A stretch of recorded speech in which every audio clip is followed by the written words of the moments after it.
이번 영상에서는 작년 12월 22일자로 숨에 업데이트된 손들기 메뉴의 변화와 손들기를 활용해 참가자들로부터 신속한 의견의 통계를 낼 수 있는 방법을 전해드리며 추가로 작년 9월 21일자로 업데이트된 소회의실의 참가자 할당 방법에 있어 호스트가 수동으로 할당하지 않고 배정된 소회의실로 참가자가 직접 이동할 수 있게 된 내용도 함께 알려드리겠습니다. 네, 이번 시간에는 두 가지 정도 줌에 업데이트된 내용을 전해드릴까 합니다. 작년 12월 22일자로 줌이 추가적인 업데이트가 있었습니다.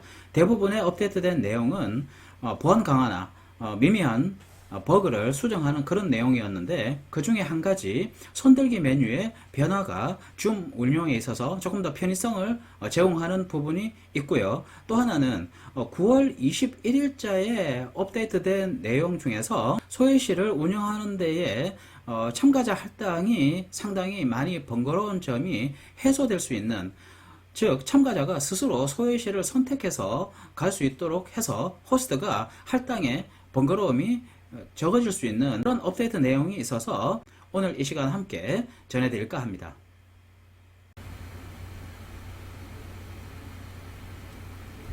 그 작년 12월 22일자로 줌이 업데이트된 주요한 내용 중에서 손들기 기능의 변화입니다.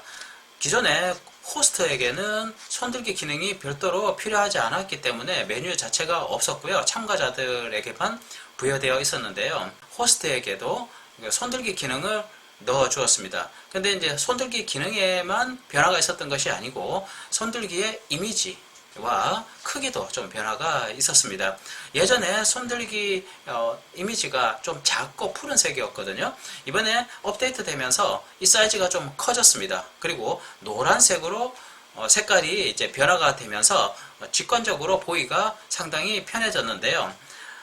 컨트롤 메뉴에서 반응 부분을 누르시면 이런 손들기 메뉴가 나옵니다. 손들기를 누르게 되면 좌측 상단에 손들기의 표시가 나오게 되고 사이즈가 커진 것을 보실 수가 있을 텐데, 이 손들기의 어떤 이미지가 커지고요, 또 색깔이 변했다, 이 자체가 중요한 것이 아니고 이 손들기에 변화를 주면서요, 숫자 집계가 새롭게 된 것이 주목할 만한 편의성을 주고 있습니다.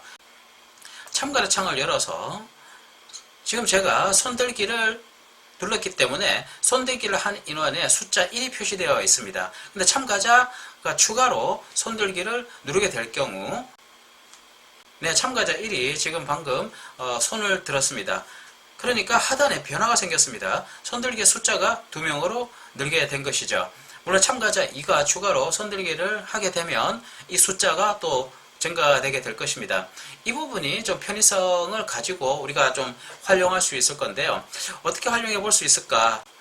아마 강의 현장에서 강사님들이 강의를 전달을 하면서 어떤 특정한 상황이나 사례에 대해서 우리가 교육생들에게 혹시 이런 경험을 한 적이 있느냐, 이런 상황에 처해 본 적이 있느냐 라고 질문을 하면서 손 한번 들어보라 라고 하는 경우가 많죠.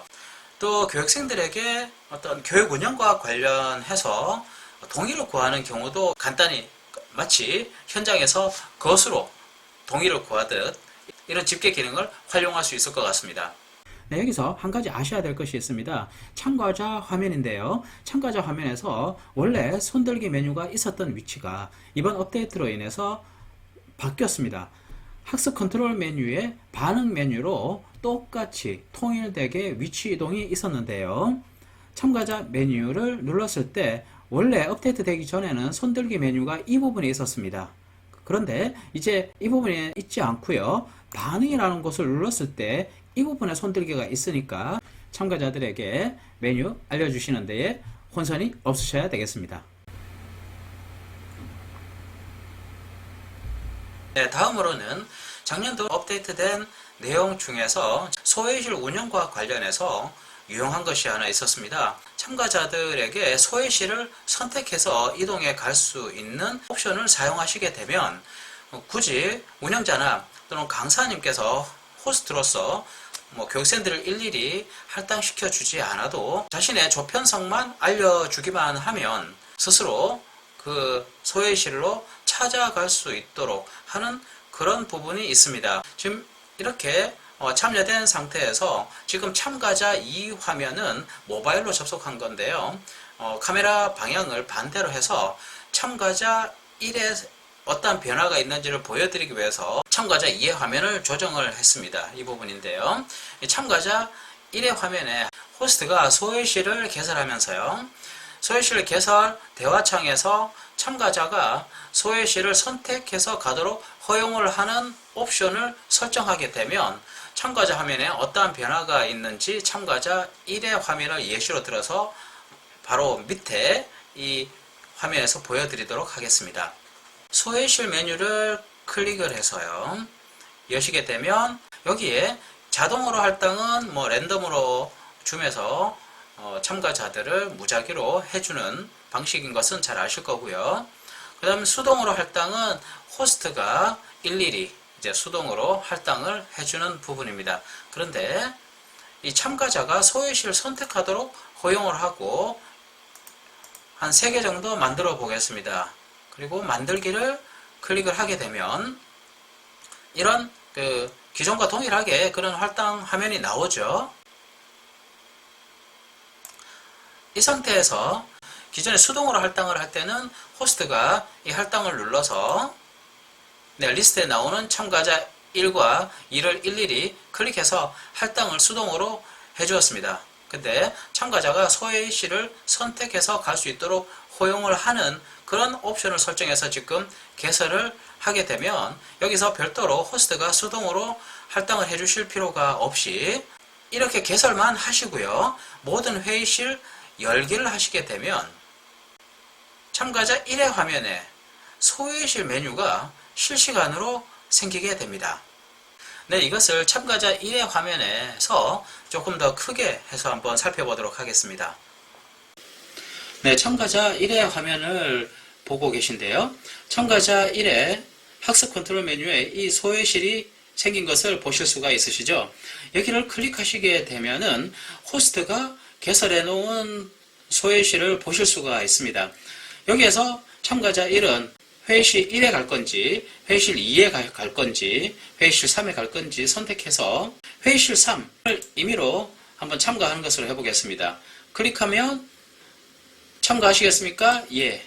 네, 참가자 1이 회의실 3으로 이동해 갔고요. 실시간으로 호스트 화면에서는 참가자 1이 회의실 3으로 옮겨간 것을 보실 수 있게 됩니다. 그리고 참가자 1이 다시 다른 소외실로 이동해 가고자 한다면 역시 소외실을 클릭해서 소외실 선택을 누르고 회의실 1로 이동해 가고자 한다면 회의실 1에 참가 버튼을 눌러서 1에 참가하시겠습니까? 예. 를 누르게 되면 네, 소외실 1로 참가자 1이 이동해 가신 것을 역시 호스트 화면에서는 보실 수가 있게 됩니다. 마치 공동 호스트가 여러 소외실을 자유롭게 이동해 갈 수 있는 권한이 부여된 것과 동일한 효과를 참가자들에게 허용해 주고 있는 겁니다. 네, 이렇게 해줌으로 인해서 호스트가 일일이 번거롭게 참가자들을 다 할당시킬 필요가 없이 자유롭게 교육생들에게 미리 자신의 조편성 정보만 주게 되고 배정된 소외실로 자유롭게 이동해 갈 수 있도록 지시만 해주시면 되시겠죠. 네, 상당히 편리하게 바뀌어진 이런 줌의 기능 개성들이 다른 화상 솔루션에 비해서 조금 더 경쟁력이 있는 부분이 아닐까 싶습니다.